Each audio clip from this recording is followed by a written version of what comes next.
A medieval kingdom looks powerful with stone walls, fixed borders, a king who rules by blood. It feels stable, it feels unbreakable. But after Rome fell, that stability became a weakness. While kings were bound to land, slow armies and inherited power, the Jutes built something that couldn't be contained, a system with no walls, no fixed authority, and no loyalty that couldn't be taken back. Along the cold coasts of the North Sea, power wasn't held behind a throne. It was tested in the open, where leaders stood among warriors and proved their worth in battle, not by birth. For centuries, we've been told rigid kingdoms were the only way to survive the Dark Ages.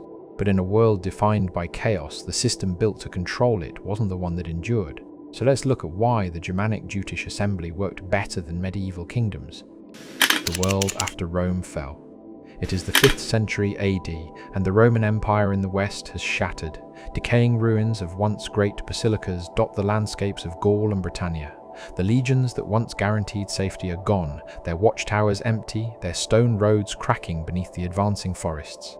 Into this total vacuum of power stepped the early medieval kings, warlords who draped themselves in the dead purple of Rome. They desperately tried to build kingdoms based on the old, static models, rigid borders, heavy taxation, and absolute authority. But they were building castles on sand. These early kingdoms were bloated, slow, and constantly fighting themselves. If a kingdom was attacked, a king had to summon a militia of reluctant, untrained peasants, a process that took months. By the time the royal army arrived, the enemy was already gone.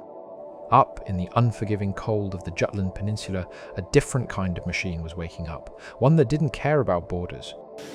The assembly of the spear.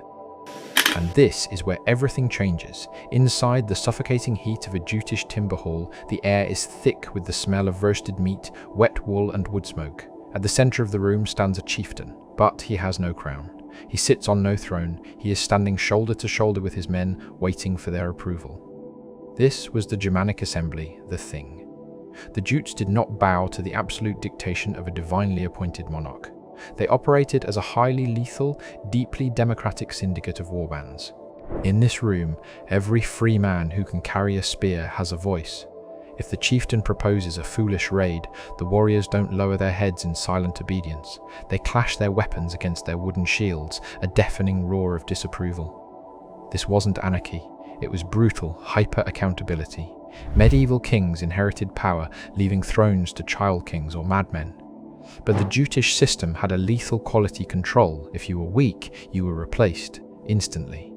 But a ruthless government means nothing if you can't project power. And this is where the Jutes changed the rules of war entirely. Maritime superiority, the North Sea Highway. Early medieval kings viewed the sea as a terrifying boundary, a dark abyss where the map ended. The Jutes viewed the sea as a highway. They were masters of the North Sea, operating sleek, clinker-built ships constructed from overlapping oak planks. These vessels were a deadly advantage over their enemies, sturdy enough to survive ocean storms, yet shallow enough to sail miles up inland rivers. Consider the absolute terror of an early medieval king. He builds a fortress 20 miles inland, assuming he is safe from naval threats. Then, out of the morning fog, dozens of Jutish ships glided silently up the river, completely bypassing his frontier armies. They didn't just sail, they haunted the coastlines. The sight of a square sail on the horizon wasn't just a military threat, it was a psychological weapon. A kingdom's rigid defenses meant nothing if the enemy could strike a settlement, plunder its silver, and vanish back into the ocean before the local lord even had time to saddle his horse. The Jutes possessed the ultimate advantage, speed and surprise. They dictated where battles happened, when they happened, and whether they happened at all. But how do you keep a roaming army of independent warriors completely loyal? The answer wasn't blind obedience, it was profitable. The brutal meritocracy of the ring giver. In the early courts of Europe, bloodlines were everything. Men obeyed a ruler simply because his grandfather had been a king. The Jutes didn't care about their grandfathers, they cared about what a leader could do for them today. Their society was bound by the comitatus, the warband. A chieftain was known as a ring giver. His entire right to rule rested on his ability to lead his men to victory and distribute the spoils, gold, silver, weapons, and land. If a chieftain succeeded, his reputation exploded. Warriors from neighboring tribes would abandon their own lands and flock to his banner. The stronger he proved himself, the larger his army grew. But the moment he stopped providing, the moment he grew complacent, his warriors simply packed up and left, or worse, their spears found his back in the dark. Every single member of a Jutish warband was battle-hardened and utterly committed to the immediate success of the group. Wait, if you had to survive the Dark Ages tomorrow, would you trust a king behind walls or a warband that could abandon you overnight? Drop your answer in the comments below. Now let's look at how the Jutes took the concept of loyalty and turned it into a weapon. Fluid loyalties and the fires of Finnsburg. Because power was based on personal loyalty rather than geography, alliances among the Jutes were breathtakingly fluid. There were no rigid treaties signed on parchment, there were only oaths, and oaths could be broken. The second circumstances changed. Look at the legendary Battle of Finnsburg in the 5th century. It's a vicious tale of Jutes, Frisians, and half-Danes trapped in a cycle of shifting allegiances. A diplomatic marriage ends in explosive violence inside a mead hall. Guests slaughter their hosts. The Jutes find themselves caught in the middle, fighting alongside former enemies, negotiating truces in the dead of winter, and breaking those exact truces the moment spring thaws the ice. To a medieval king, this lack of permanent structure looked like sheer chaos. To the Jutes, it was survival. If an alliance no longer served their survival, they burned it. If a king was doomed, warriors didn't die with him out of blind obedience, they renegotiated their survival. The economics of blood and amber. Early medieval kingdoms relied on an exhausting, fragile economy, agriculture. If there was a drought, the kingdom starved. If the peasants revolted, the economy collapsed. The Jutes bypassed this entirely. They operated a dual economy of trade and raiding, and in their language there was often very little difference between the two. They controlled the vital trade routes of the North Sea. A Jutish fleet might approach a coastal settlement as peaceful merchants, eager to trade amber and silver. But if they noticed the settlement's defences were weak, the merchants instantly became raiders. They took what they wanted by force, packed their ships, and vanished into the mist. Their wealth moved with them, just like their power. Cultural fusion. The Kentish masterstroke.